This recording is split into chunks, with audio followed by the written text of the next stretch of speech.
آج کا دن ہم لوگوں کے لیے بہت ہی خوشی کا دن ہے، کیونکہ ایک ایسی ہستی ہم لوگوں کے سامنے تشریف فرما ہے جن کو دیکھنے کا انتظار برسوں سے ہمارے دل میں تھا، اور اللہ نے آج اسے پورا کیا. اور اس ہستی کا شناخت تو دینے کی ضرورت نہیں، آپ سب کو معلوم ہے.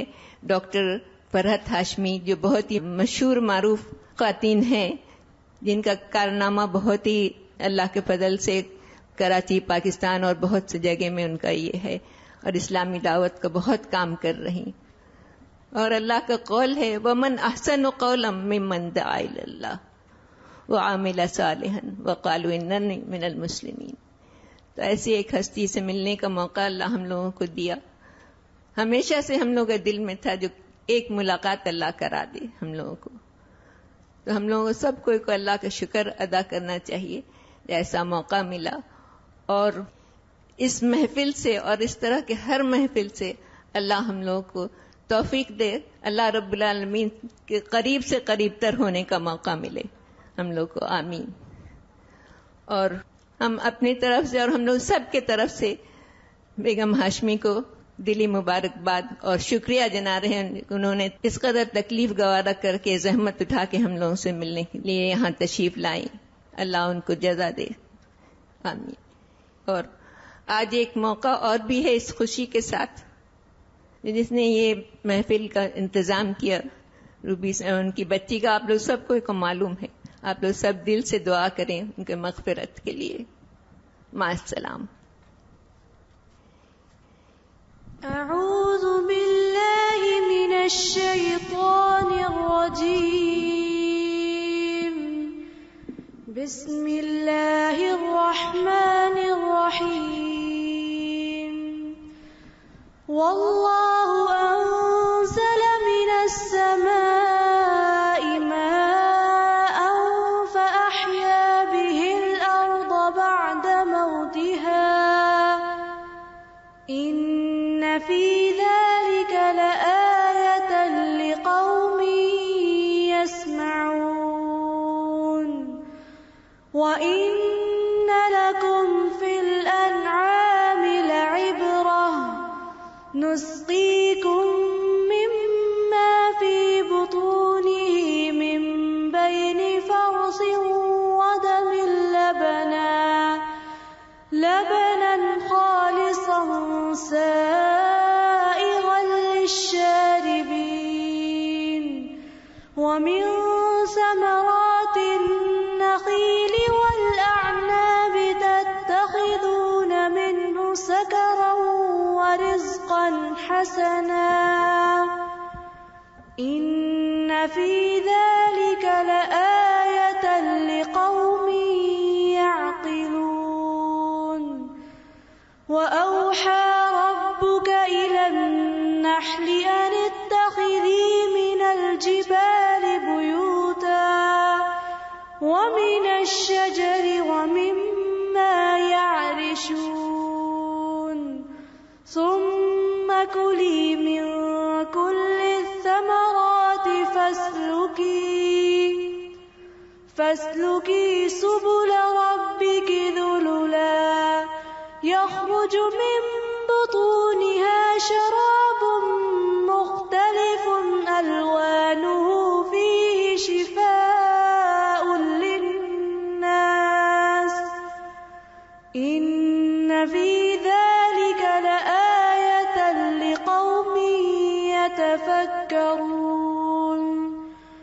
وَاللَّهُ خَلَقَكُمْ ثُمَّ يَتَوَفَّاكُمْ وَمِنكُم مَّن يُرَدُّ إِلَىٰ أَرْذَلِ الْعُمُرِ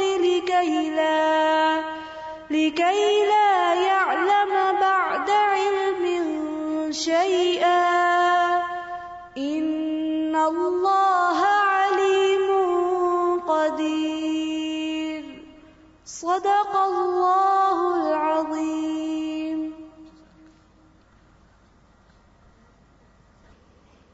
السلام علیکم ورحمۃ اللہ وبرکاتہ. نحمده ونصلی علی رسولہ الکریم، اما بعد فاعوذ باللہ من الشیطان الرجیم، بسم اللہ الرحمن الرحیم رب اشرح لی صدری ویسر لی امری واحلل عقدۃ من لسانی یفقہوا قولی.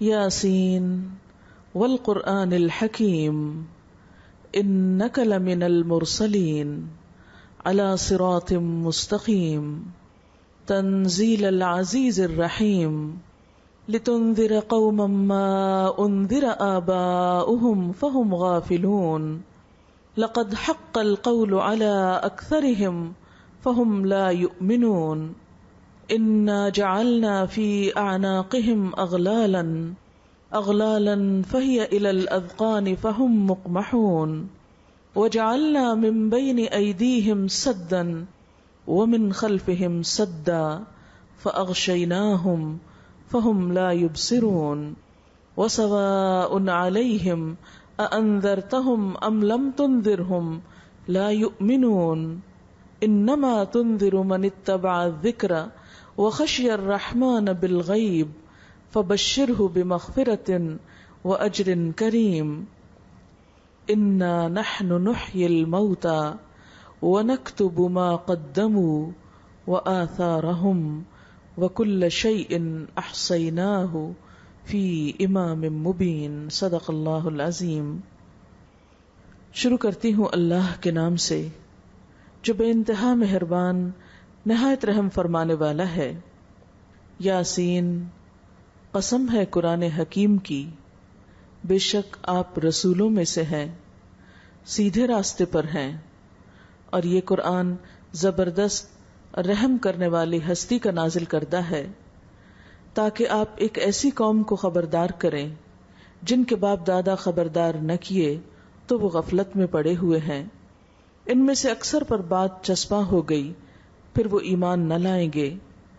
ہم نے ان کی گردنوں میں توق ڈال دیے ہیں جس سے وہ ٹھوڑیوں تک جکڑے ہوئے ہیں تو وہ سر اٹھائے ہوئے ہیں. ہم نے ایک دیوار ان کے آگے کھڑی کر دی اور ایک ان کے پیچھے، پھر ہم نے ان کو ڈھانپ دیا تو وہ دیکھتے نہیں. اور ان کے لیے برابر ہے خواہ تم ان کو خبردار کرو یا نہ کرو، وہ نہ مانیں گے. بے شک آپ تو انہی کو خبردار کر سکتے ہو جو ذکر کی پیروی کرے اور رحمان سے بن دیکھے ڈرے. ایسے شخص کو بخشش اور عزت والے اجر کی خوشخبری دے دو.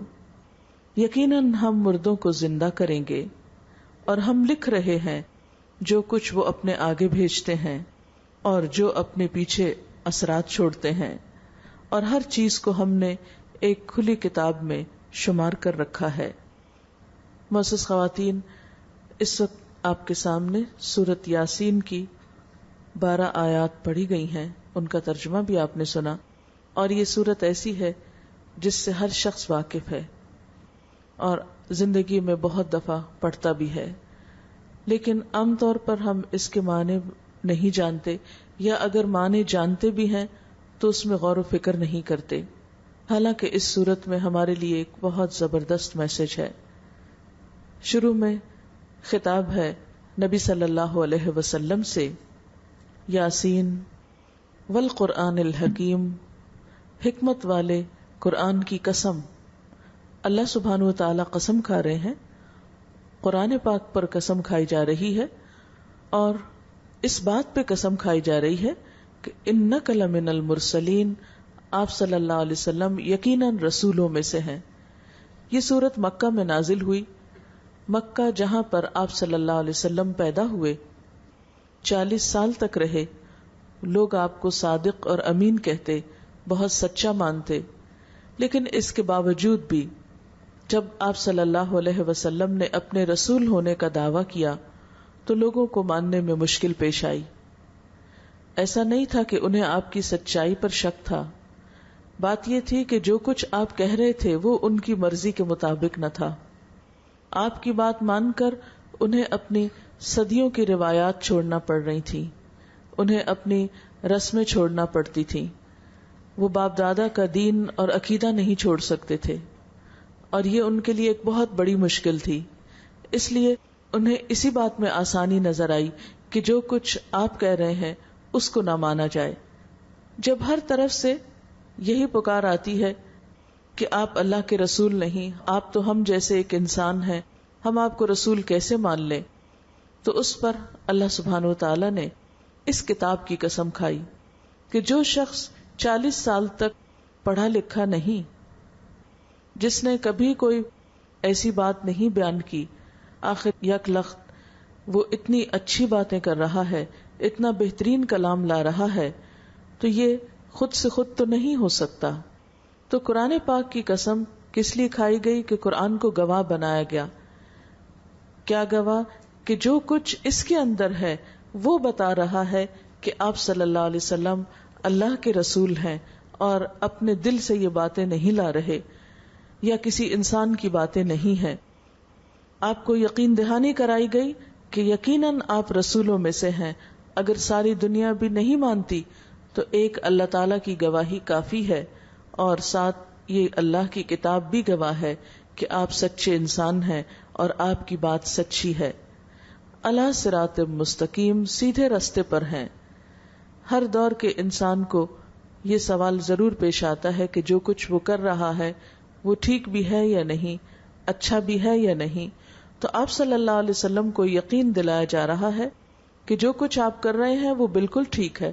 ہوتا یہ ہے نا کہ جب آپ کوئی کام کر رہے ہو تو ہمیشہ آپ دائیں بائیں دیکھتے ہیں کہ دوسرے کیا کہتے ہیں، اور آپ مثلاً کھانا پکائیں تو آپ کو ہمیشہ یہ ہوتا ہے کہ اپنے آپ پر کم یقین ہوتا ہے، دوسروں کی بات پر یقین زیادہ ہوتا ہے۔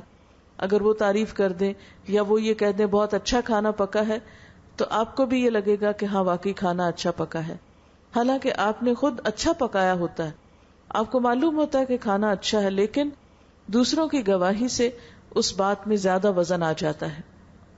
اسی طرح اگر آپ ایک اچھا کام کر رہے ہو، مثلاً آپ نے کپڑے پہنے ہو، کپڑے آپ کے سل کر آئے ہوں، آپ کو ٹھیک لگ رہے ہیں، لیکن آپ دوسرے سے پوچھتے ہیں کیسے لگ رہے ہیں، ٹھیک لگ رہے ہیں، دوسرے کی گواہی آپ کے دل کو ایک سکون بخشتی ہے۔ لیکن آپ سوچئے کہ ایک سچا ترین انسان سچی ترین کتاب پیش کر رہا ہے اور لوگ اس کو مان نہیں رہے، تو یہ کیفیت کیسی ہوگی کہ ہر طرف سے آپ کا انکار ہو رہا ہے۔ تو اس میں قدرتی بات ہے کہ جس پر یہ سب گزر رہا ہو اس کے دل میں کہیں یقین کی کمی نہ ہو جائے، یا انسان جب ہر طرف سے صرف کریٹیسزم سنتا ہے یا صرف انکار کی باتیں سنتا ہے تو بعض اوقات انسان کو خود پر بھی گمان ہونے لگتا ہے کہ جو کچھ وہ کر رہا ہے وہ بھی درست ہے یا نہیں۔ ایسے میں اللہ سبحانہ و تعالی نبی صلی اللہ علیہ وسلم کو تسلی دے رہے ہیں کہ آپ بالکل ٹھیک کام کر رہے ہیں، رسول ہیں، اور یہ کتاب جو آپ پر آئی ہے یہ کوئی معمولی کتاب نہیں ہے، تنزیل العزیز الرحیم، اس ہستی کی کتاب ہے جو بہت زبردست ہے اور دوسری طرف بہت رحم فرمانے والا بھی ہے۔ یہ کتاب آپ کو اس لیے دی گئی کہ آپ ایک ایسی قوم کو خبردار کریں جن کے باپ دادا کے پاس یہ کتاب نہیں آئی تھی تو وہ غفلت میں پڑے ہوئے ہیں۔ آپ صلی اللہ علیہ وسلم کی جنریشن سے پہلی جنریشن میں انبیاء علیہ السلام کی تعلیمات تقریباً ختم ہو کر رہ گئی تھی، وہ لوگ کتاب سے غافل تھے، اگرچہ حضرت ابراہیم اور اسماعیل علیہ السلام کی اولاد تھے، ان کے پاس پیغمبروں کی تعلیمات تھیں، لیکن بہت سال گزرنے کے بعد وہ تعلیمات آہستہ آہستہ ختم ہو گئی تھی۔ تو اللہ تعالیٰ نے فرمایا کہ اب یہ نئے سرے سے یہ پیغمبر کیوں بھیجا گیا، یہ کتاب کیوں بھیجی گئی، تاکہ لوگوں کو ان کی غفلت سے نکالے۔ اور یہ ایک حقیقت ہے کہ خواہ کتاب ہمارے گھر میں بھی ہو، ہمارے پاس بھی ہو، لیکن اگر ہم اس سے اپنا تعلق نہیں رکھیں تو ہم سب کے دل پر بھی ایک غفلت آنے لگتی ہے۔ دنیا کی مصروفیات انسان کو اللہ تعالیٰ سے دور کرنے لگتی ہیں، انسان اپنے انجام کو بھولنے لگتا ہے۔ ایسے میں یہ کتاب خبردار کرتی ہے، انسان کو یہ بتاتی ہے کہ وہ کہاں سے آیا ہے، اسے کہاں جانا ہے اور اسے اپنی اس زندگی میں کیا کرنا ہے۔ پھر فرمایا کہ یہ کتاب تو بہترین باتیں بتاتی ہے، لیکن اس کے باوجود لوگ سمجھ نہیں پاتے، اس کی کیا وجہ ہے؟ فرمایا یہ ان کی اپنی ضد اور ہٹ درمی اور ان کا باعث ہونا ہے، اور اس کو ایک مثال سے سمجھایا گیا کہ ہم نے ان کی گردنوں میں توق ڈال دیے ہیں۔ توق ایسے ہی جیسے چوڑی یا کڑا ہوتا ہے جو گردن میں ڈالا جاتا ہے اور وہ پوری گردن کو جکڑ لیتا ہے، جس کی وجہ سے گردن نہیں ہلتی، اور کسی شخص کی گردن کا اکڑ جانا تکبر کی علامت ہے۔ فرمایا کہ یہ تکبر کر رہے ہیں، اور جس شخص کے اندر یہ خیال ہو کہ میں بڑا ہوں، میں زیادہ عقل مند ہوں، میں سمجھدار ہوں، جو کچھ میں کر رہا ہوں وہ ٹھیک ہے، ایسا شخص کبھی کسی دوسرے کی بات نہیں سنتا، کسی اور کی بات کو امپورٹنس نہیں دیتا. مکہ کے سردار اپنے آپ کو بہت بڑی چیز سمجھتے تھے کیونکہ خانہ کعبہ کے مجاور تھے.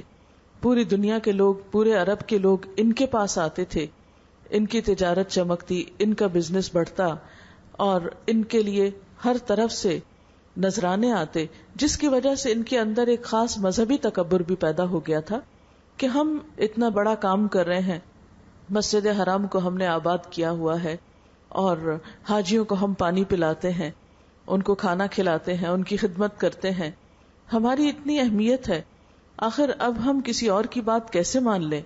تو ان کے لیے حضور صلی اللہ علیہ وسلم کی لائی ہوئی تعلیم کو ماننا ایک بہت مشکل کام تھا. تو اللہ تعالیٰ اس انکار کی وجہ یہ بتا رہے ہیں کہ دراصل یہ ان کا تکبر ہے، خود کو بڑا سمجھنا ہے. اور یہ کتاب چونکہ اللہ کی بڑائی بتاتی ہے اور صرف اسی کا بڑا ہونا سمجھاتی ہے، یہ چیز ان کو گوارا نہیں. پھر ان کو خطرہ یہ ہے کہ اگر لوگ پیغمبر صلی اللہ علیہ وسلم کی بات مانیں گے تو شاید ہماری اہمیت کم ہو جائے، ہماری طرف لوگوں کی توجہ نہ رہے، جو فائدے ہمیں اس گھر سے حاصل ہو رہے ہیں شاید وہ دنیا کے فائدے ہم کو حاصل نہ ہوں. یہ کچھ ایسی مشکلات تھی نفسیاتی کہ جنہوں نے مل جل کر ان کو حق قبول کرنے سے روک رکھا تھا. پھر فرمایا ایک دیوار ان کے آگے ہے، ایک پیچھے ہے. یہ بھی ایک مثال سے بات سمجھائی گئی. دیوار کا آگے ہونے کا مطلب کیا ہے؟ مثلا اگر آپ کہیں کھڑے ہیں اور ایک دیوار آپ کے آگے ہے تو اس سے کیا ہوگا؟ آپ کے سامنے کی چیزیں چھپ جائیں گی. مثلا آپ سب کے سامنے ایک دیوار ہے، آپ کو نہیں پتا اس کے پیچھے اس وقت کیا ہو رہا ہے. اسی طرح ایک دیوار پیچھے ہے، اگر آپ پیچھے پلٹ کر دیکھیں تو آپ کو نہیں پتا چلے گا اس دیوار کے پار کیا ہو رہا ہے. اسی طرح ہم نے ان کو اوپر سے بھی ڈھانک دیا جیسے ایک چھت ہو. اب جیسے اس وقت آپ کے اوپر ایک چھت ہے تو آپ کو نہیں پتا کہ اس کے پیچھے اس وقت آسمان پہ ستارے چمک رہے ہیں یا نہیں چمک رہے. تو بالکل اسی طرح فرمایا کہ یہ اپنے کان اور آنکھیں اور اپنے دل اور احساسات بند کیے ہوئے ہیں اور یہ کسی بھی طرف دیکھتے نہیں ہیں، نہ اپنے فیوچر کے بارے میں یہ سنجیدہ ہیں. ان کا رویہ ایک نان سیریس ایٹیٹیوڈ ہے. یہ نہیں سوچتے کہ مرنے کے بعد ان کو کیا ہوگا، یہ نہیں سوچتے کہ یہ کہاں سے آئے ہیں، کس نے ان کو پیدا کیا ہے.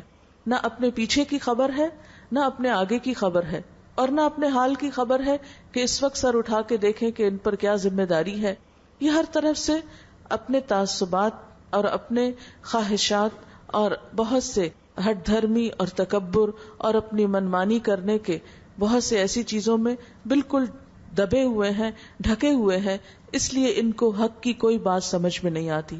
آج بھی آپ دیکھیں کہ اگر ہم اپنے بارے میں نہیں سوچیں کہ ہمیں کس نے پیدا کیا، کہاں سے ہم آئے، کیوں بھیجا، یہاں کیا کرنا ہے، یہاں سے جانے کے بعد ہمارے ساتھ کیا ہونا ہے، جو شخص بھی یہ تین باتیں نہیں سوچتا اس کی زندگی میں پھر اللہ تعالی کے ساتھ حقیقی تعلق نہیں ہوتا.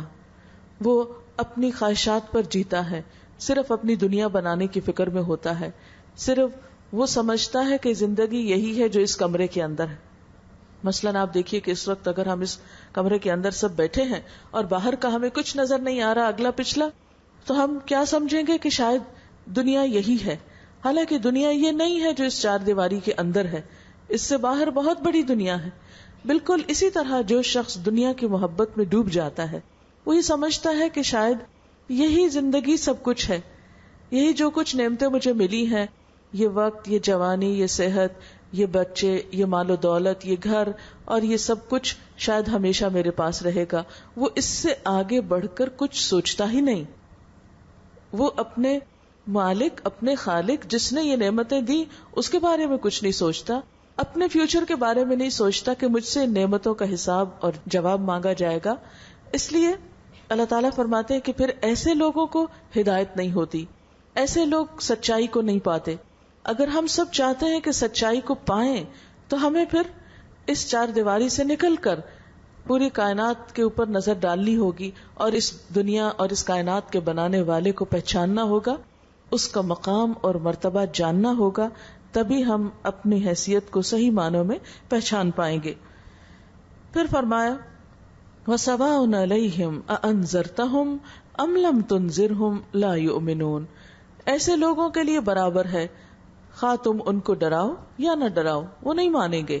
یعنی ان پر نہ تو پیار بھری نصیحت اثر کرتی ہے، نہ ان کو کوئی ڈانٹ اثر کرتی ہے، ان کو کسی بھی چیز سے کوئی فائدہ نہیں ہوتا. کیوں؟ اس لیے کہ اگر انسان کا اپنا انٹرسٹ نہیں ہوتا کسی چیز کو سننے میں، کسی چیز کو جاننے میں، تو کوئی دوسرا زبردستی اس کو نہیں سنا سکتا. بعض اوقات آپ نے دیکھا ہوگا کہ ایک ہی وقت میں ہمیں بہت سی آوازیں آ رہی ہوتی ہیں. مثلاً کسی گاڑی کا شور ہو رہا ہے باہر، کوئی گھر میں مشین چل رہی ہے، پنکھے کا شور ہو رہا ہے، کوئی اور ادھر چھوٹا موٹا مثلاً کاغذ ہل رہے ہیں یا کوئی اور چیز گر رہی ہے اس کا شور ہے. ان ساری بہت سی آوازوں میں ہم کس آواز کو سن رہے ہوتے ہیں؟ جس سے ہمیں انٹرسٹ ہوتا ہے، جس کی طرف ہماری توجہ ہوتی، جس سے ہمیں دلچسپی ہوتی. تو بالکل اسی طرح حق کی آواز بھی اس کو سنائی دیتی ہے جس کو حق جاننے کا شوق ہوتا ہے. اللہ کی بات اس کو سمجھ میں آتی ہے جس کے دل میں اللہ کی محبت ہوتی ہے، جس کے دل میں اللہ تعالیٰ کے لیے کچھ قدر ہوتی ہے، جس کے دل میں اللہ تعالیٰ کے لیے کوئی تڑپ ہوتی ہے. اس کے لیے پھر اللہ تعالیٰ کی بات بہت امپورٹنٹ ہوتی ہے. پھر وہ سب کچھ چھوڑ سکتا ہے لیکن اس آواز پہ کان دھرتا ہے. یہ میرے خالق کی بات ہے، یہ پوری کائنات کے رب کا کلام ہے جو مجھ کو سنایا جا رہا ہے، یہ پیغمبر اللہ کا بھیجا ہوا ہے، اس کی طرف سے ایک میسنجر آیا ہے، مجھے اس کی بات سننا ہے. بالکل اسی طرح جیسے ڈاکیا یا پوسٹ مین جو ہوتا ہے اس کا انتظار کس کو ہوتا ہے؟ اسی کو ہوتا ہے جس کو کسی خط کا انتظار ہوتا ہے یا کسی اپنی دلچسپی کی چیز کے آنے کا انتظار ہوتا ہے، کوئی پارسل آپ کا آنا ہوتا ہے جس میں آپ کے لیے بہت انٹرسٹ ہے. تو بالکل اللہ کا جو پیغمبر ہوتا ہے وہ جو کچھ لے کر آتا ہے اللہ تعالیٰ کی طرف سے، اس میں بھی اسی کو انٹرسٹ ہو سکتا ہے جس کو اپنے رب سے کچھ پیار ہو یا اس کو اپنے آخرت کے بارے میں کچھ فکر ہو. پھر فرمایا انما تنذر من اتبع الذکر، آپ تو اسی کو خبردار کر سکتے ہیں، آپ کی نصیحت، آپ کی تعلیم سے تو وہی فائدہ اٹھائے گا جو ذکر کی پیروی کرے گا. ذکر سے مراد یہ کیا ہے؟ اللہ کی بات. ذکر کا مطلب ایک ریمائنڈر بھی ہے، ریممبرنس بھی ہے، یاد دہانی ہے. یعنی یہ بات جو صرف یاد کرانے کے لیے. اللہ کی کتاب اصل میں ہے کیا؟ ہم کو یہ یاد کرانے آئی ہے کہ بندے یہاں دنیا میں رہ کے بھول نہ جانا، ہمیشہ یہاں رہنے کے لیے نہیں آئے ہو. دیکھو کتنے آئے اور کتنے گئے، تم کو بھی جلدی جانا ہے. ہم دوسروں کو جب جاتا دیکھتے ہیں تو سوچتے ہیں شاید یہ انہی کی باری تھی، وہ چلے گئے، ہمیں تو شکر ہے یہ ہمارے ساتھ نہیں ہوا. لیکن ہم بھول جاتے ہیں کہ وہ دن بہت قریب ہے جب ہم پر بھی وہی وقت آ جائے گا جو دوسروں پر گزرا ہے. کیونکہ نیک سے نیک لوگ دنیا میں آئے مگر رہ نہیں سکے ہمیشہ. اللہ تعالیٰ کے جتنے پیغمبر آئے، اللہ کے بہت محبوب تھے، ان کو بھی جانا پڑا. دنیا میں مالدار سے مالدار لوگ آئے لیکن ان کو بھی واپس جانا پڑا. اللہ تعالیٰ نے جس بھی زندگی کو پیدا کیا اس کے لیے موت ضرور رکھی. کل نفس ذائقۃ الموت، ہر نفس کو موت کا ذائقہ چکھنا ہے. کسی کی موت بڑھاپے میں آتی ہے، کسی کی جوانی میں آ جاتی ہے، کسی کی بچپن میں آتی ہے. اور یہ وقت بھی اللہ کا لکھا ہوا ہوتا ہے، اس کی طرف سے مقرر ہوتا ہے. یہ ہمارے فیصلے نہیں ہوتے، یہ ہماری چاہت اور مرضی نہیں ہوتی. اس کی امانت جس کو جتنی چاہے زندگی دے، جس کو جہاں چاہے پیدا کرے، جتنا چاہے نعمتوں سے نوازے اور جب چاہے وہ واپس لے لے. لیکن عام طور پر لوگ اس بات کو بھول جاتے ہیں. تو پیغمبر کیا کرتے ہیں؟ آ کر یہی تعلیم دیتے ہیں اور یہی بات یاد کراتے ہیں کہ بندے اس دنیا میں رہ کر اپنی واپسی کو نہ بھولنا. انسان یہاں آ کر اس دنیا کی رونق میں کھو نہیں جانا، یہاں رہ کر اپنے اصل گھر کو یاد رکھنا. اسی لیے قرآن پاک کو ذکر کہا گیا کہ یہ یاد کراتی ہے کتاب ہمارے آنے کو، کس لیے آئے اور کہاں جانا ہے اور یہاں کیا کرنا ہے. وَخَشِيَ الرَّحْمَنَ بِالْغَيْبِ، یہ کتاب اس کو فائدہ دیتی ہے جو رحمان سے غائبانہ طور پہ ڈرتا ہے. یعنی اللہ تعالیٰ کو اس نے دیکھا نہیں لیکن اس کی قدرت کے نشان کائنات میں ہر طرف دیکھتا ہے اور پھر اس سے پہچانتا ہے.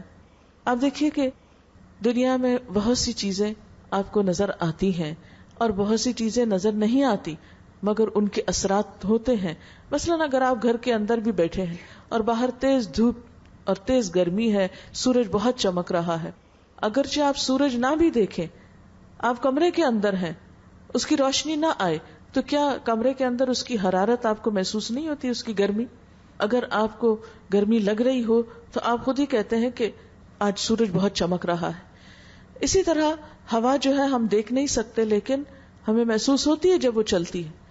اللہ تعالیٰ اگرچہ خود نظر نہیں آتے لیکن یہ وسیع پھیلا ہوا آسمان جو رات کو ستاروں سے چمک اٹھتا ہے، یہ سمندر، یہ دریا، یہ پہاڑ، یہ پودے، ہم نے کبھی سوچا کہ ہم زمین کو پانی اور بیج دیتے ہیں اور وہ ہمیں کیسا کیسا سبزہ لوٹاتی ہے، کیسے کیسے پھل اس پر آتے ہیں، اور ان پھلوں کے کتنے مختلف رنگ ہیں. آپ کے گارڈن میں ایک ہی وقت میں لیموں کا درخت اور ناریل کا درخت ہو سکتا ہے، دونوں مٹی سے آ رہے ہیں، دونوں کو ایک پانی لگ رہا ہے، ایک کا ذائقہ کھٹا ہے اور ایک کا ڈفرنٹ مختلف ہے. یہ کون اندر یہ تبدیلیاں کر رہا ہے؟ یہ آسمان جس تک کوئی انسان پہنچ نہیں پایا، اتنا وسیع آسمان، یہ کس نے بنایا؟ یہ سب کچھ خود نہیں بنا. یہ جو کچھ بھی ہمیں نظر آتا ہے یہ خالق کی پہچان ہے.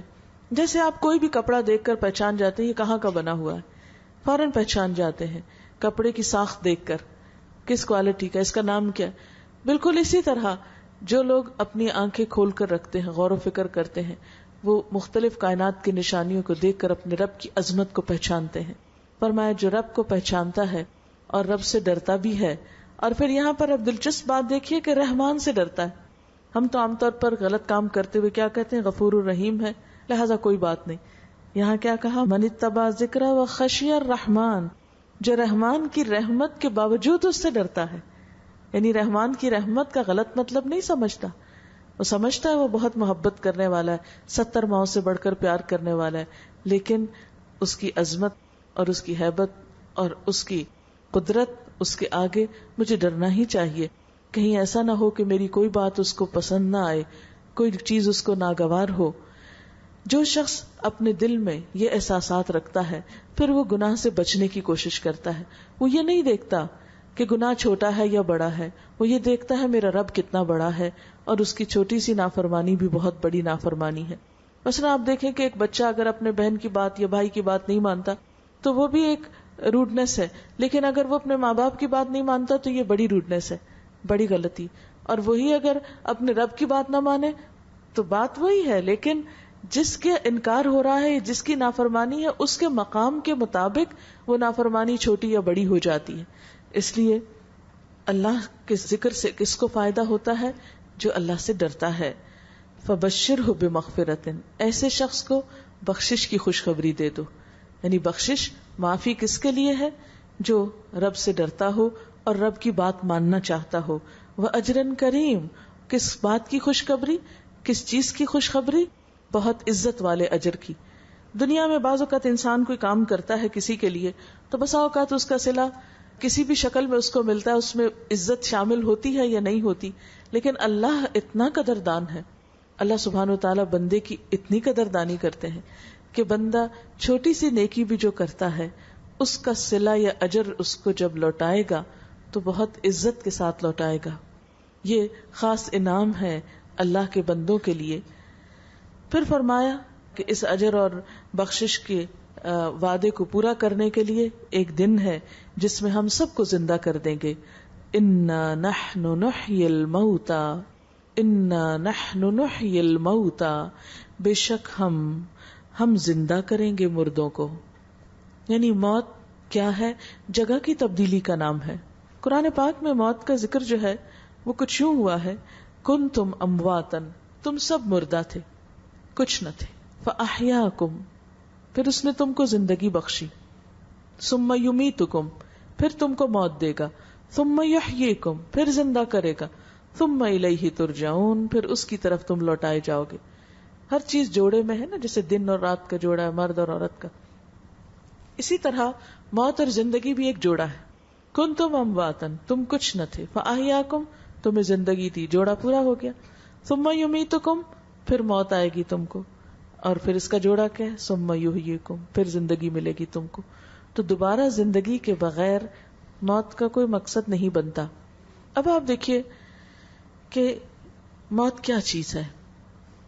انسان اس دنیا میں آنے سے پہلے اس کی روح کہیں موجود تھی، جیسا کہ قرآن پاک کی سورۃ الاعراف سے ہمیں پتہ چلتا ہے کہ اللہ تعالیٰ نے آدم علیہ السلام کو پیدا کرنے کے بعد تمام انسانوں کی روحوں کو بھی پیدا کیا، پھر ہر ایک کے لیے وقت مقرر کیا، جگہ مقرر کی، کوئی کہیں پیدا ہوا، کوئی کہیں، کوئی کبھی پیدا ہوا، کوئی ایک سینچری میں، کوئی دوسری میں، کوئی کسی غریب کے گھر، کوئی امیر کے گھر. یہ سب اللہ کے فیصلے تھے، اس میں ہماری اپنی کوئی چوائس نہیں تھی کہ ہم نے ڈیسائیڈ کیا ہو کہ ہمیں کہاں جانا ہے اور کہاں نہیں، اور جانا بھی ہے یا نہیں، یہ ہم سے نہیں پوچھا گیا، ہم کو پیدا کر دیا گیا. پیدا ہونا کس چیز کا نام ہے؟ کہ وہ روح جو اس سے پہلے تھی، جس کو مردہ حالت سے تعبیر کیا گیا، اب اس کو جسم ملا. تو گویا زندگی کس چیز کا نام ہے؟ جب روح اور جسم ایک دوسرے کے ساتھ ہوتے ہیں. ثم یمیتکم، پھر تم کو موت دے گا. موت کیا چیز ہے؟ جسم پھر الگ ہو گیا، روح الگ ہو گئی. پھر اس کے بعد ثم یحییکم، پھر وَإِذَا النُّفُوسُ زُوِّجَتْ، پھر جسم سے جانیں جوڑ دی جائیں گی. قیامت آئے گی تو سب روحیں اپنے اپنے جسم میں دوبارہ واپس چلی جائیں گی، اس کا نام زندگی ہوگا. تو گویا موت کچھ اس طرح ڈیفائن کی جا سکتی ہے کہ جب جسم اور روح الگ الگ ہیں تو یہ موت کی کیفیت ہے، کیونکہ روح کو کوئی کام کرنے کے لیے جگہ نہیں ملتی، وہ ایک طرح سے سٹل چیز ہو جاتی ہے یا نل ہو جاتی ہے. جب اس کو جسم ملتا ہے تو وہ ایکٹیو ہو جاتی ہے. اس وقت جو میرے ہاتھ ہل رہے ہیں، میں اٹھ رہی ہوں، بیٹھ رہی ہوں، کیا ہے؟ کیونکہ اس میں روح ہے. روح نہ ہو تو یہ ہاتھ حرکت نہیں کر سکتے. اسی کا نام موت ہے. آپ نے دیکھا ہوگا ڈیڈ باڈی جو ہے اس کے پاس روح نہیں ہوتی تو اس کا جسم جو ہے وہ حرکت نہیں کرتا، حالانکہ وہی سب کچھ ہوتا ہے لیکن اس کے اندر کچھ نہیں ہوتا. پھر کیا ہوگا؟ قیامت کے دن دوبارہ یہ سب کچھ واپس ملا دیا جائے گا. اسی طرح آپ دیکھیے کہ ایک اور طرح سے بھی آپ سمجھ سکتے ہیں کہ جیسے ایک گھر میں 4 کمرے ہوں. انسان دنیا میں آنے سے پہلے ایک کمرے میں تھا جب اس کی صرف روح تھی. دنیا میں آیا تو دوسرے کمرے میں آ گیا، اب اس کو زندگی کہا. اب یہاں سے جانے کے بعد ایک اور کمرے کی طرف جائے گا، یعنی درجہ بدرجہ. لَتَرْكَبُنَّ طَبَقًا عَنْ طَبَقٍ، تم درجہ بدرجہ ایک حالت سے دوسری حالت میں لائے جاؤ گے. صرف روح، پھر روح اور جسم، پھر صرف روح، جسم اور روح الگ الگ، جسم زمین میں، روح اپنے لین سجین میں، اور پھر ایک وقت آئے گا کہ دوبارہ واپس دونوں اکٹھے. تو یہ ایک درجے سے دوسرے، دوسرے سے تیسرے، تیسرے سے چوتھے.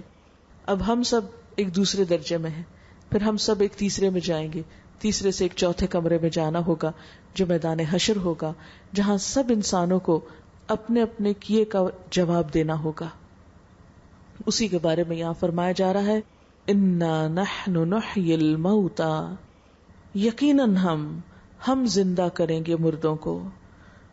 اور ہم کیوں زندہ کریں گے؟ وَنَكْتُبُ مَا قَدَّمُوا، اور ہم لکھ رہے ہیں جو بھی وہ آگے بھیج رہے ہیں. یعنی وہاں ان کے اعمال کی ان کو جزا یا سزا دی جائے گی. یہ جزا یا سزا کس پر بیسڈ ہوگی؟ ان کے اپنے کاموں پر. ان کاموں کا ہم پورا ریکارڈ رکھ رہے ہیں. نکتب ما قدموا، ہم لکھ رہے ہیں جو بھی وہ روز کرتے ہیں. وآثارہم، اور ان کے آثار بھی ہم لکھتے ہیں. وکل شیء، اور ہر چیز جو انہوں نے زندگی میں کی یا مرنے کے بعد ان کے آثار تھے. احصیناہ، ہم نے اس کو کاؤنٹ کر لیا، ہم نے اس کو گن لیا. اور گن کر لکھا کہاں؟ فی امام مبین، ایک کھلی کتاب میں، ایک بڑے رجسٹر میں سب کچھ ریکارڈڈ ہے. تو اس سے پتہ چلتا ہے کہ قیامت کے دن انسان کو زندہ کر کے اس کا نامہ اعمال دیا جائے گا، اس کو اس کے اعمال دکھائے جائیں گے.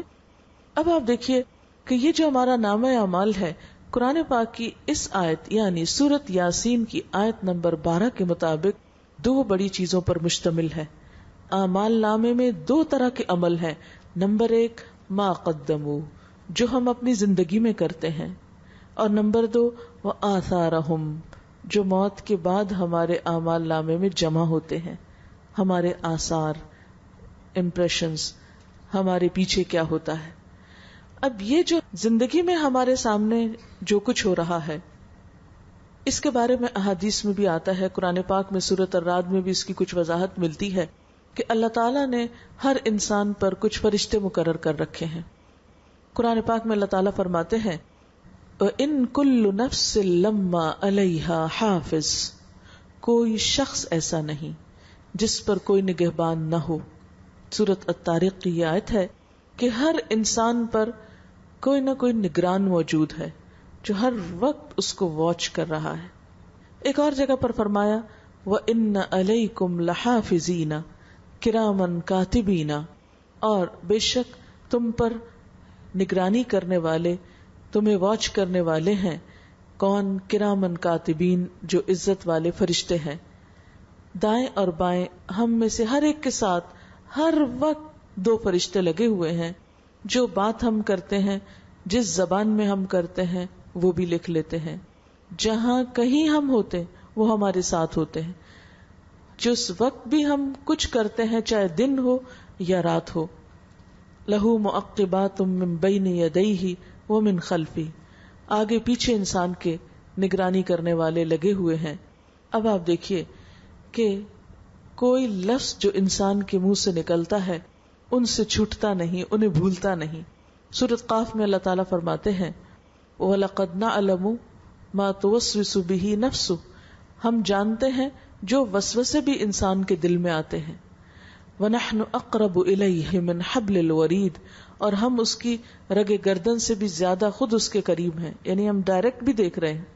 اور پھر مَا يَلْفِظُ مِنْ قَوْلٍ إِلَّا لَدَيْهِ رَقِيبٌ عَتِيدٌ، کوئی لفظ اس کی زبان سے نہیں نکلتا مگر ایک حاضر باش نگران موجود ہوتا ہے جو فوراً اس کی بات لکھ لیتا ہے، یعنی ایک لفظ بھی خطا نہیں جاتا. سورۃ الکہف میں فرمایا جب انسان قیامت کے دن اپنا نامہ اعمال دیکھے گا تو کہے گا ما لہذا الکتاب، اس کتاب کو کیا ہو گیا، لا یغادر صغیرۃ ولا کبیرۃ الا احصاها، اس نے نہ تو کوئی چھوٹی بات چھوڑی اور نہ بڑی بات چھوڑی مگر سب کو گن لیا، سب کو اکٹھا کر لیا. یہاں بھی اللہ تعالیٰ کیا فرماتے ہیں کل شیء احصیناہ، ہر چیز کو ہم نے گن کر رکھا ہے. اس سے یہ جو گننے کا لفظ ہے صرف جمع نہیں کر رہے بلکہ گن رہے ہیں، یہ بہت خوفناک قسم کا لفظ لگتا ہے. اس کے مطابق یعنی گنتی سے مراد کیا ہے کہ انسان کے نمبر ایک یہ کہ ٹوٹل جتنے بھی منہ سے لفظ نکلے، جو بھی اس کے ایکشن، سب کاؤنٹ ہو رہے ہیں. کاؤنٹ کرنے کی مثال کیسے ہے؟ مثلا جتنی ہم نمازیں پڑھیں گے وہ سب کاؤنٹ ہوں گی. اس شخص پر اتنے ہزار نمازیں اتنے سال کی زندگی میں تھی، اس نے اتنی پڑھی، اتنی نہیں پڑھی، اتنی اس کی کم ہے. اس کے اتنے روزے تھے، اتنے رکھے، اتنے نہیں رکھے، اتنے کم ہے. اس نے اتنا سچ بولا، مثلا 1101 سچ بولا اور 5000 جھوٹ بولے، وہ گن گن کے لکھے ہوئے ہوں گے. اتنی دفعہ غیبت کی، اتنی دفعہ یہ غلط کام کیا، یہ سب کی گنتی ہو رہی ہے، اسکور جو ہے وہ دیکھا جا رہا ہے.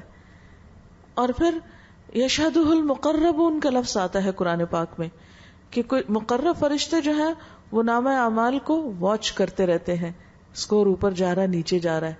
اور خاص طور پر جو نیک لوگ ہیں ان کے اعمال ناموں کے اوپر وہ مقرر ہیں، کیونکہ وہ ان کے لیے دعائیں بھی کرتے ہیں اور استغفار کرتے ہیں. کچھ فرشتے اللہ کے اچھے بندوں کے لیے کہ اللہ یہ ہیں تو اچھے مگر انسان ہیں، غلطیاں ہو جاتی ہیں.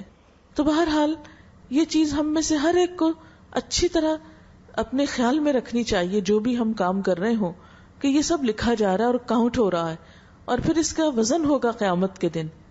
اور پھر اس کے ساتھ آپ دیکھیے جو آیت کا دوسرا حصہ ہے، نامہ اعمال کا دوسرا حصہ، وآثارہم، اور ان کے آثار. آثار کا لفظ جیسے آثار قدیمہ کے لیے استعمال ہوتا ہے، آثار اثر کی جمع ہے. اثر کہتے ہیں نشان کو، فنگر پرنٹ جیسے ہوتا ہے. تو اب آپ دیکھیں کہ مجرم کو جیسے شناخت کرنے کے لیے اس کے فنگر پرنٹ سے اس کو پہچانا جاتا ہے، بالکل اسی طرح قیامت کے دن انسان کے کاموں کے جو اثرات ہوں گے، اس کا جو امپریشن بنتا ہے وہ بھی لکھا جائے گا. وہ امپریشن اس کی زندگی میں کیا بن رہا ہے اور وہ امپریشن مرنے کے بعد کیا ہے. مثلا ہر انسان کا ایک امپریشن ہوتا ہے اور ہم میں سے ہر شخص اپنے امپریشن کے بارے میں کتنا ورڈ ہوتا ہے. ہر شخص فکر کرتا ہے کہ میرا امپریشن خراب نہ ہو جائے، اور اچھے امپریشن کے لیے ہم اچھا لباس پہنتے ہیں، اپنے فگر اچھا رکھتے ہیں، اپنے زبان کو اچھی طرح استعمال کرتے ہیں کہ ہمارا امپریشن نہیں خراب ہو جائے. لیکن قیامت کے دن اللہ تعالیٰ کے سامنے ہمارا کیا امپریشن پڑ رہا ہے وہ ہم نے کبھی نہیں سوچا، اس کی فکر بھی کبھی نہیں کی. وہاں تو سب چل جائے گا. دنیا میں تو ہر چیز کا فکر ہے لیکن وہاں کا فکر کم ہی ہے ہم لوگوں کو. بہرحال اب آپ دیکھیں کہ یہ جو فنگر پرنٹس ہیں یا ہمارے اعمال کے اثرات ہیں، اس کے بارے میں بھی ہمیں احادیث سے پتہ چلتا ہے. نبی صلی اللہ علیہ وسلم نے فرمایا ایک انسان جب فوت ہو جاتا ہے تو اس کے اپنے عمل تو ختم ہو جاتے ہیں, 3 چیزیں اس کے بعد بھی اس کو فائدہ دیتی ہیں. نیک اولاد جو دعا کرے, اور یہ دعا صرف نیک اولاد کی نہیں بلکہ عزیز دوست, رشتہ دار, والدین, کوئی بھی مرنے والے کے لیے جو دعا کرتے ہیں وہ دعا اس کو پہنچتی ہے, اس کو فائدہ ہوتا ہے. مثلاً آپ صلی اللہ علیہ وسلم کے سامنے ایک واقعہ لایا گیا. ایک مجاہد صحابی تھے, بہت ینگ تھے, ان کو اچانک سانپ نے ڈس لیا اور وہ وہیں فوت ہو گئے. تو اب سب ایکسپیکٹ نہیں کر رہے تھے کہ اتنی ینگ ڈیتھ, تو انہوں نے کہا اللہ کے رسول صلی اللہ علیہ وسلم کی تو ہر دعا قبول ہوتی ہے, چلے آپ کے پاس چل کے دعا کراتے ہیں کہ اللہ تعالیٰ اس نوجوان کو دوبارہ زندگی دے دے. تو آپ نے فرمایا کہ اب یہ تو نہیں ہو سکتا, یہ تو اللہ کا فیصلہ ہے, یہ اس کو واپس نہیں پلٹایا جا سکتا, اور اس طرح کی دعا فائدہ نہیں دیتی, کیونکہ یہ ایک ایسی چیز ہے اور ایک ایسی تبدیلی ہے کہ جو واپس نہیں آتی. لیکن تم اپنے اس بھائی کے لیے دعا کرو, تمہاری دعائیں مردوں کو پہاڑ کی طرح لگتی ہیں, یعنی پہاڑ کا جیسے وزن ہوتا ہے اسی طرح دعائیں بھی نامہ اعمال میں اتنا وزن رکھتی ہیں کہ انسان کے بعض اوقات اپنے عمل شاید کم ہوں مگر اس کے لیے جو دعائیں ہوں وہ اس کے درجات بڑھا دیں.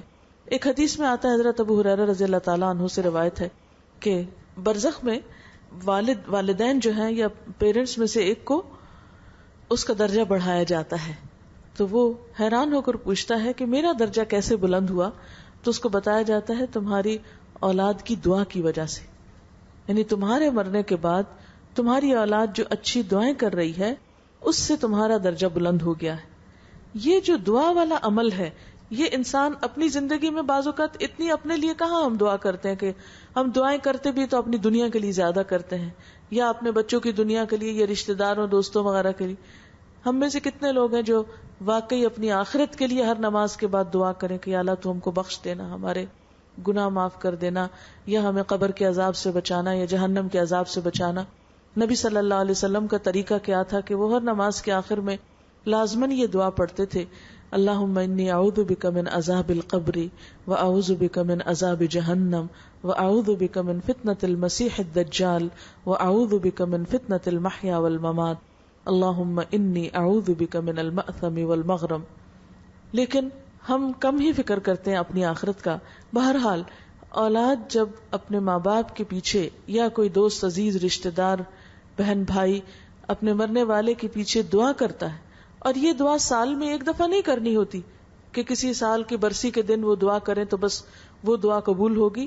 یہ دعا ہر روز کرنی چاہیے, کیونکہ آپ صلی اللہ علیہ وسلم نے یہ بھی بتایا کہ مردہ اپنی قبر میں ڈوبتے ہوئے فریادی کی طرح ہوتا ہے. جیسے کوئی ڈوب رہا ہوتا ہے نا تو وہ چیخ پکار کرتا ہے, مجھے بچاؤ مجھے بچاؤ. اسی طرح قبر میں اس کا حال ایسا ہوتا ہے کہ مجھے بچاؤ, اور جب کوئی دعا کرتا ہے تو وہ اس کو فائدہ دیتی ہے. اگر وہ اس کا کوئی گناہ ہو تو اس کی معافی ہو سکتی ہے, اگر اس کے اور کوئی اس کی پریشانی ہو تو بہرحال اس سے کیا پتہ چلتا ہے کہ مردوں کے لیے دعائیں فائدہ مند ہوتی ہیں. دوسری چیز جو فائدہ دیتی ہے وہ کیا ہے, او علم ينتفع به, وہ علم جس سے لوگ فائدہ اٹھائیں. یعنی ہم فوت ہو جائیں لیکن ہم نے اگر کوئی کتاب لکھی تو جب تک وہ کتاب دنیا میں ہے جتنے لوگ پڑھیں گے فائدہ اٹھائیں گے, وہ اس کے مرنے کے بعد بھی اس کی رائلٹی اس کو قبر میں پہنچتی رہے گی, اس کا فائدہ اس کو جاتا رہے گا, اس کا پروفٹ. ورنہ تو کیا ہے, اگر دنیا میں آپ نے کوئی کتاب لکھی ہو سکتا ہے آپ کو دنیا میں اس کا کچھ پروفٹ مل جائے, اور آپ فوت ہو جائیں تو وہ آپ کو پیسے کس کام کی, اگر ملے بھی تو شاید آپ کی اولاد کو جائیں یا کہیں نہ جائیں. اور پھر کیا ہوتا ہے کہ کچھ عرصے کے بعد اتنی پرانی کتابیں ہوتی ہیں کہ وہ بھی سب ختم ہو جاتی ہیں. مثلا امام بخاری نے جو کتاب لکھی, آپ کو معلوم ہے 16 سال وہ اپنے گھر سے باہر رہے تھے. آج ہم اپنے بچوں کو پڑھنے کے لیے بھیجتے ہیں, 2 سال 4 سال اداس ہو جاتے ہیں, بار بار فون کرتے ہیں, بیچ میں وہ آ جاتے ہیں, ہم چلے جاتے ہیں. لیکن اس دور میں امام بخاری نے جب یہ کتاب لکھی تو ان کی عمر 16 ایئرز تھی. وہ اپنی والدہ اور بھائی کے ساتھ حج پر گئے. حج کے بعد ان کی والدہ اور ان کے بھائی واپس آ گئے, لیکن وہ وہیں رہ گئے اور وہاں انہوں نے تعلیم حاصل کرنا شروع کی. مکہ کے شیوخ سے پڑھا, پھر مدینہ گئے, بہت سارے شہروں ملکوں میں گئے اور 16 سال تک ریسرچ کی. پھر کتاب لکھی. اور ان 16 سالوں میں انہوں نے اپنی ماں کو نہیں دیکھا، نہ گھر پلٹ کر آئے، نہ ماں انہیں دوبارہ ملنے کے لیے گئی، کیونکہ مسلسل سفر میں رہے اور علم حاصل کرتے رہے. یہی وجہ ہے کہ وہ دور پھر مسلمانوں کی عزت کا دور تھا، جب علم کے لیے اتنی قربانیاں ہوتی تھی. آج ہم علم حاصل بھی کرتے ہیں تو ہمارے بچے سیریس نہیں ہوتے اس میں، یعنی اس پڑھائی میں اتنی توجہ نہیں کرتے جتنی کرنی چاہیے، اور اگر کرتے ہوئے تو دنیا میں پھر بھی کر لیتے ہیں، دنیا کی پڑھائیاں پھر بھی پڑھ لیتے ہیں.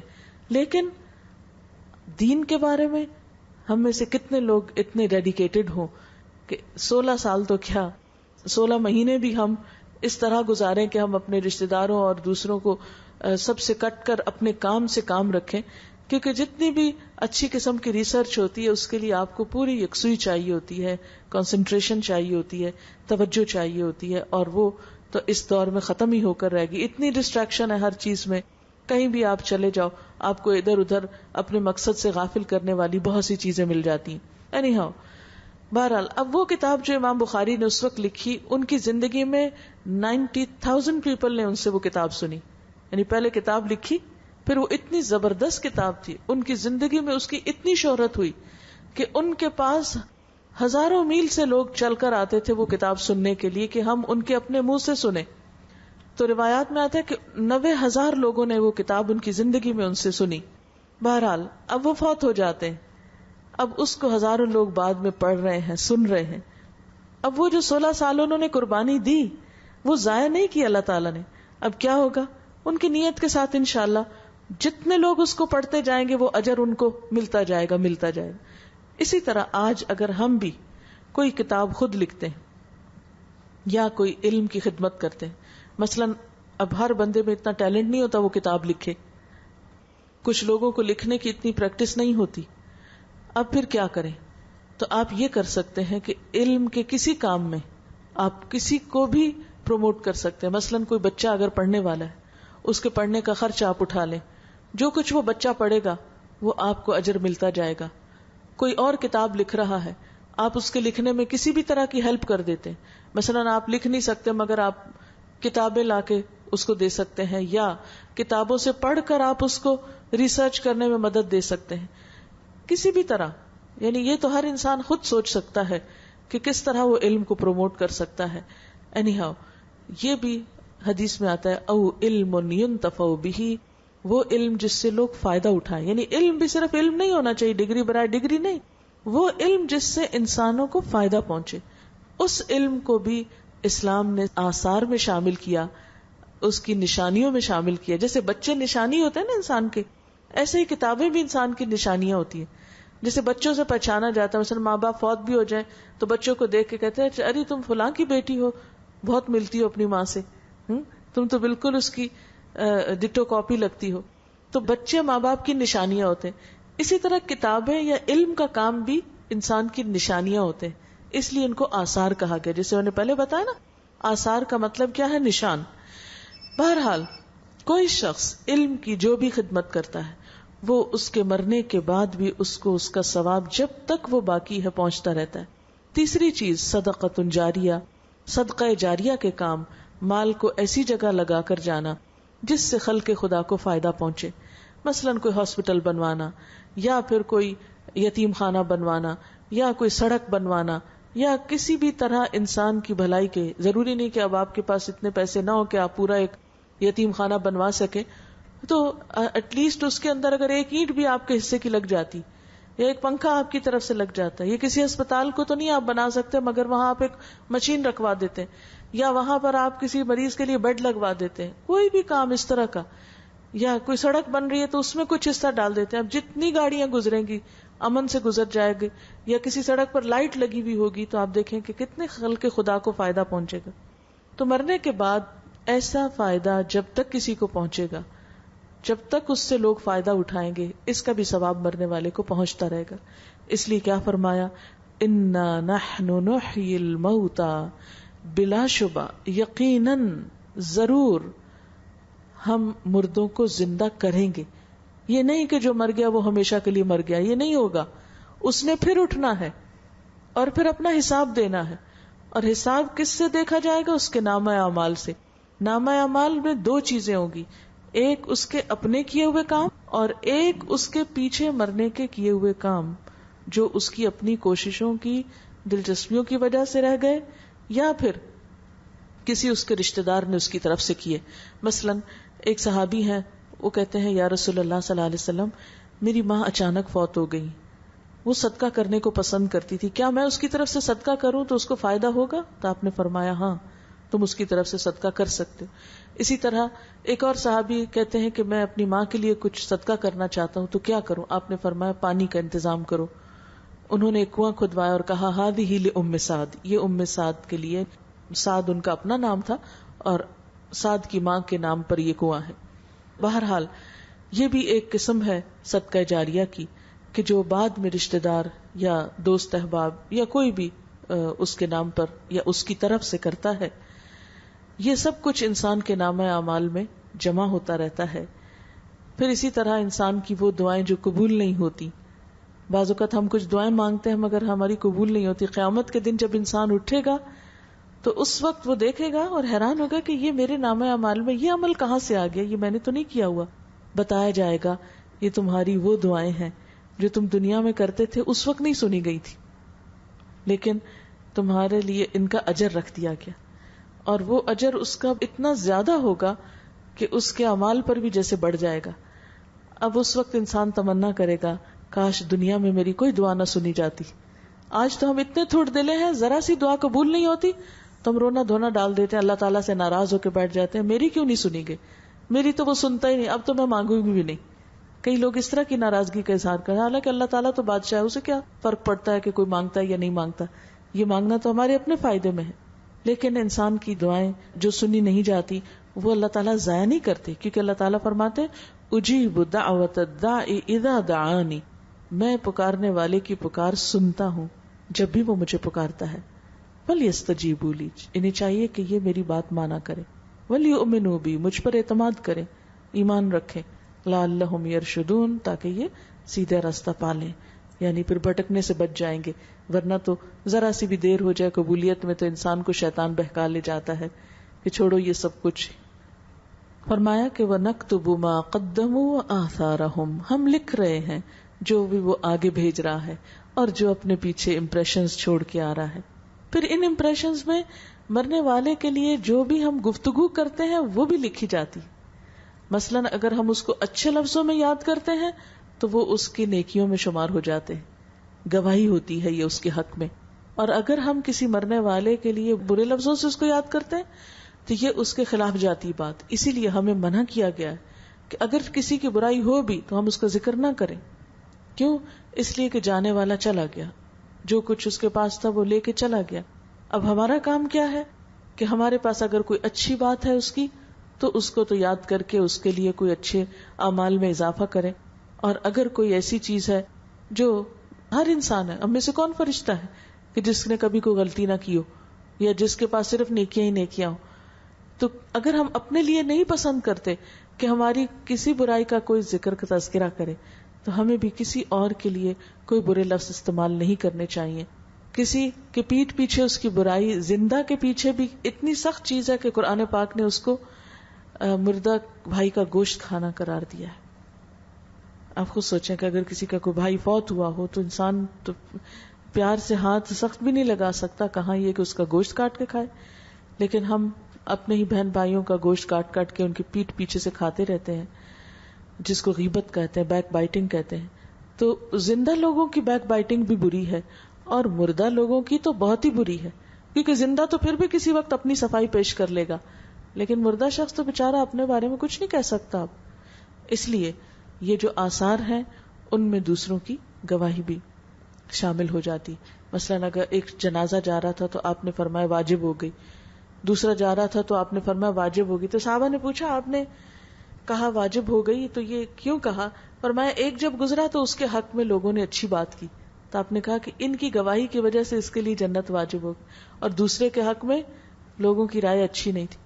تو اس لیے ہمیں اپنے آپ کو کسی پہ احسان کرتے ہوئے اپنے آپ کے اوپر ہی دراصل احسان کرنا چاہیے کہ ہم دوسروں کو اچھے لفظوں میں یاد کریں, ان کی نیکیوں کا بعد میں تذکرہ کریں, ان کا خیال کریں تاکہ وہ ان کے حق میں اچھی گواہی بنے اور اس کی بخشش کا سبب بنے. وَكُلَّ شَيْءٍ أَحْصَيْنَاهُ فِي إِمَامٍ مُبِينٍ، اور ہر چیز کو ہم نے ایک کھلی کتاب میں لکھ رکھا ہے، شمار کر رکھا ہے، گن رکھا ہے. وآخر دعوانا ان الحمد للہ رب العالمین. اگر کوئی سوال ہو تو آپ کر سکتے ہیں، پھر دعا کر لیتے ہیں. اصل میں بات یہ ہے کہ جب دین کی شکل بدلنے لگتی ہے اور اس میں وہ چیزیں شروع ہو جاتی ہیں جو اصل میں نہیں ہوتی، تو اس سے پھر کیا ہوتا ہے، آہستہ آہستہ اصل چیز تو بالکل ہی بھول جاتی ہے لوگوں کو، اور دوسری چیزیں جو ہیں وہ اتنی زیادہ پریویل کرنے لگتی ہیں کہ پھر انسان لاسٹ ہو جاتا ہے کہ اسے کرنا کیا اور کیا نہیں کرنا. آپ صلی اللہ علیہ وسلم نے جو وفات کے بعد طریقہ بتایا ہے وہ یہ ہے کہ 3 دن تک سوگ منائیں، پھر سب اپنے کاموں کو جائیں. اس کو لمبا نہ کریں. کیوں؟ اس لیے کہ پھر سب کے کام رک جائیں گے. غم کی ایک ایسی کیفیت رہے گی کہ جو کبھی ختم ہونے کا نام نہیں لے گی، اور آپ مین سٹریم میں پھر دوبارہ اپنے اصل کام میں نہیں آ سکو گے. اب آپ دیکھیے کہ جب 3 دن کے بعد وہ سلسلہ ختم نہیں ہوتا تو گھر والوں کو کھانے کا ہوش نہیں اور کسی چیز کا نہیں، مسلسل لوگ آ رہے ہیں، بیٹھ رہے ہیں، وہی واقعہ بار بار دہرا رہے ہیں. اس سے ایک انسان ڈپریشن میں چلا جاتا ہے، اس سے اس کا نکلنا مشکل ہوتا ہے. اب دیکھیے فوت ہونے والا تو ہو گیا، اب آپ اس کے ساتھ نہ تو فوت ہو سکتے ہو اور نہ ہی آپ پھر زندوں میں ہوتے ہو. لوگ آپ کو جینے بھی نہیں دیتے. اسلام نے اس زندگی کو بڑا ویلیوبل قرار دیا ہے کہ یہ ایک ایک منٹ بہت قیمتی ہے، واپس نہیں ملے گا، اس کو ضائع نہ کرو. اس لیے جینے اور مرنے پر جتنی بھی رسمیں ہمیں بتائی گئی وہ بہت مختصر ہیں. مثلاً ایک صحابیہ ہیں، وہ 3 دن کے بعد تیل سرما لگا کر جو بھی اس دور کا میک اپ تھا وہ کر کے آئی، خوشبو لگا کر، کہنے لگی کہ مجھے اس کی ضرورت نہ تھی، لیکن میں نے اس لیے کیا کہ حضور صلی اللہ علیہ وسلم نے اس بات سے منع کیا ہے کہ کوئی عورت اپنے شوہر کے علاوہ کسی دوسرے کے لیے 3 دن سے زیادہ سوگ نہیں منائے. کیوں؟ اس لیے کہ پھر کیا ہوگا کہ وہ اپنے بچوں سے غافل ہوگی، اپنے شوہر سے غافل ہوگی، وہ گھر میں ایک بدمزگی پیدا ہو جائے گی، وہ اپنے اور کسی کام کے قابل نہیں رہے گی. کیونکہ غم کو بھی ہم لوگ پالتے ہیں، یعنی غم ہو گیا، بجائے اس کے کہ سب مل کے بھلوائیں دوسرے کو، ہم کیا کرتے ہیں، اس کو اور گرو کرتے ہیں. وہ ہوتا رہتا ہے حتیٰ کہ دوسرا شخص اور کچھ کرنے کے لائق نہیں رہتا. تو ہمارے دین نے ہمیں جو کہا کہ 3 دن کے اندر اپنے آپ کو ریسٹرکٹ کرو، اس کی بنیادی وجہ یہی ہے کہ پھر اس کے بعد لائف کا جو ایک سائیکل چل رہا ہے وہ معطل نہ ہو. اور اسی وجہ سے ہم دیکھتے ہیں کہ بعض ایسے ممالک ہیں کہ جہاں پر لوگ 3 دن سے زیادہ سوگ نہیں مناتے. مجھے ان لوگوں کو بھی قریب سے دیکھنے کا موقع ملا ہے اور میں دیکھتی ہوں کہ 3 دن کے بعد لائف نارمل ہو جاتی، سب اپنا اسکول جا رہے ہیں، کام کر رہے ہیں، ہر چیز ہو رہی ہے، ہر ایک اپنے اپنے ٹھکانے. لیکن ہمارے ہاں جو انڈین کلچر ہے خاص طور پر، اس میں ایک لمبا عرصہ تک سب کام چھوڑ کے 40 دن، پھر 40 سے سال، اور سال سے پھر سارے ہر سال منایا جا رہا ہے. تو یہ چیزیں جو ہیں یہ پھر ہماری جو روٹین کی زندگی ہے اس میں نہیں کرتی. اور باقی جہاں تک دعا کا تعلق ہے، سب کو دعا کرنی چاہیے، مگر اس کے لیے ضروری نہیں ہے کہ اکٹھا ہی کریں، آپ الگ الگ بھی کر سکتے ہیں اور ہر نماز کے بعد بھی آپ کر سکتے ہیں. مثلا نماز میں آپ دیکھیے دعا آتی ہے ربنا اغفر لی ولوالدی وللمؤمنین یوم یقوم الحساب. اللہ مجھ کو بخش دے، میرے والدین کو، کیونکہ ان کا حق سب انسانوں سے بڑا ہے، اور سارے مومنوں کو بخش دے. تو اس طرح جو بھی قریبی رشتہ دار یا دوست کیا ہو، اس کی نیت کر کے یہ دعا ہر نماز میں پڑھ لیں تو انشاءاللہ تعالی اس کو فائدہ پہنچتا رہے گا. عورتوں کے لیے جو قبرستان جانے کی بات ہے، کبھی کبھار عبرت کے لیے تو ہو سکتا ہے، مگر فریکوینٹلی اس کا جانا جو ہے اس سے منع کیا گیا ہے. اور اس کی بھی کئی حکمتیں ہو سکتی ہیں. ایک چیز تو یہ ہو سکتی ہے کہ عورت کے دل ذرا جذبات ہوتے ہیں، اور یعنی اس کو پھر غم نہیں بھولے گا اگر بار بار جاتی رہی. اور بعض اوقات شرک کے کام بھی شروع ہو جاتے ہیں، جیسے سجدہ کرنا قبر کو یا کچھ اس طرح کا. تو اس لیے، اور ویسے بھی قبرستان ایک عبرت کی جگہ ہے نا، اگر بہت عورتیں اس میں نظر آئیں تو اس کا وہ جو ایک فیلنگ ہے اس کی، وہ سینکٹیٹی جو ہے وہ بدل جاتی ہے. ٹھیک ہے، جی کر لیں، آپ اکٹھے بھی کر سکتے ہیں. جی کر سکتے ہیں. دعا دونوں طرح کی جا سکتی ہے کہ آپ مل کر، جیسے ابھی ہم نے کی ہے، اس طرح آپ اکٹھے بھی کر سکتے ہیں اور اپنی اپنی بھی کر سکتے ہیں. لیکن میں وہ 3 دن کے بعد جو ہے وہ بار بار اکٹھا ہونا اور سب کو پھر پابند کرنا، اب کوئی کسی کام میں ہے، کوئی کسی میں، پھر صرف اس لیے کہ ناراض ہوں گے پھر اپنے کام چھوڑ کر آتے ہیں، پھر صرف اس مقصد کے لیے. تو اس میں کہ 3 دن کے اندر تو آپ اکٹھے ہو کے کرتے رہیں، لیکن بعد میں جو ہے اس کو پھر اس کو پریکٹس نہیں بنائیں. جی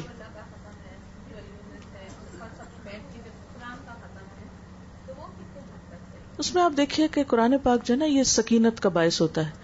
اگر کوئی بیٹھ کے پڑھ رہا ہے تو اس کے اپنے دل کو بھی سکون ہوگا، فالتو باتوں سے اگر آپ بچ رہے ہیں. لیکن اس میں یہ پابندی نہ لگائیں کہ اتنا جب تک آپ نہیں کرو گھر نہیں جا سکتے ہو، یا اتنے گھنٹے آپ بیٹھو. یہ چیز دوسروں کے لیے بھی بوجھ ہو جاتی ہے اور دین میں بھی ایک نیا اضافہ ہے. کوئی جتنا آیا ہے بیٹھ کے فالتو باتیں کرنے کے بجائے اگر بیٹھ کے ذکر کر رہا ہے، قرآن پاک پڑھ کے چلا گیا ہے، تو اس حد تک تو کوئی بات نہیں. مگر اس کو یہ پریکٹس بنا لینا کہ اب گنتی کر کے پھر اعلان کیا جاتا ہے اتنے وہ کروا لیے گئے ہیں، اتنا ہو گیا ہے، یہ سب چیزیں پھر ایک اضافہ ہو جاتی.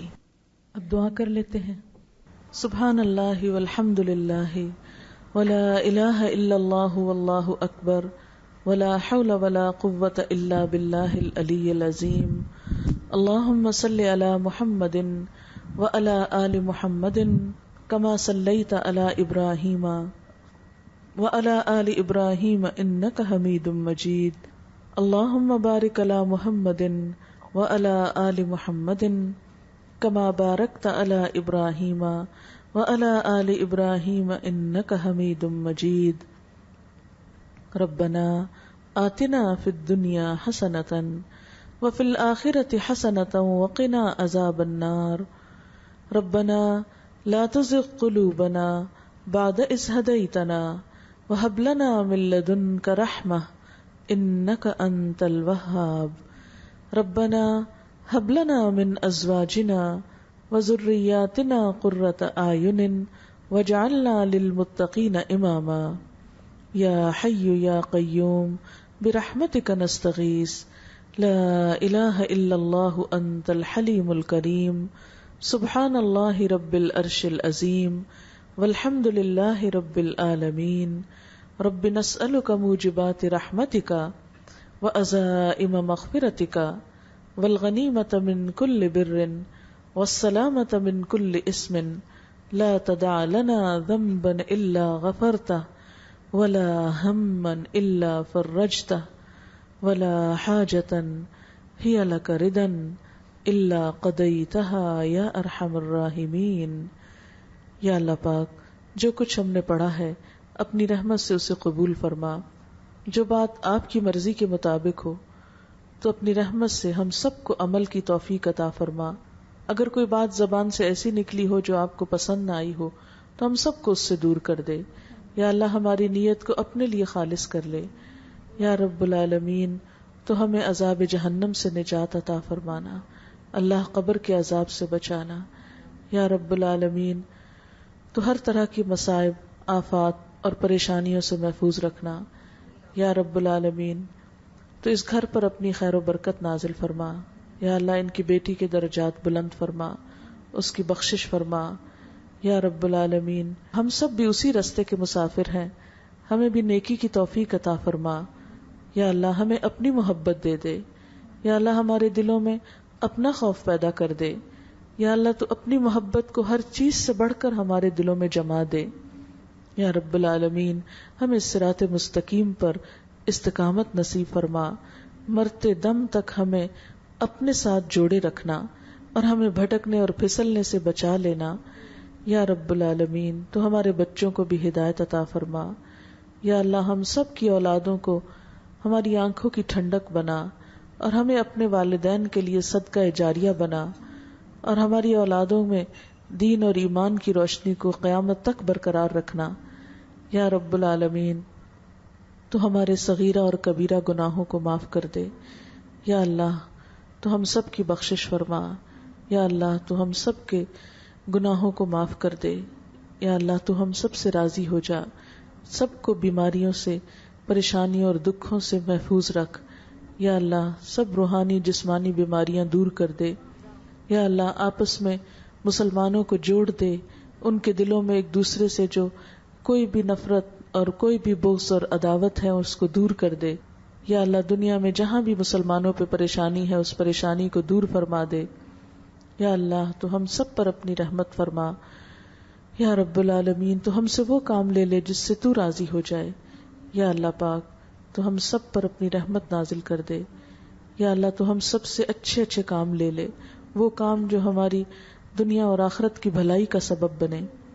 یا رب العالمین تو ہمارے بچوں کو دین پر عمل کرنے والا بنا. یا اللہ انہیں دین کا شوق عطا فرما، ہمارے بچوں کو نمازی بنا. یا اللہ تو ہمارے شوہروں کو ہماری آنکھوں کی ٹھنڈک بنا، انہیں دین کے راستے میں ہم سب کا مددگار بنا. یا رب العالمین تو اس گھر پر اپنی خیر و برکت نازل فرما. ربنا تقبل منا انك انت السميع العليم وتب علينا انك انت التواب الرحيم وصلى الله تعالى على خير خلقه محمد وعلى آله واصحابه واهل بيته اجمعين برحمتك يا ارحم الراحمين. الہی آمین. السلام علیکم ورحمۃ اللہ وبرکاتہ.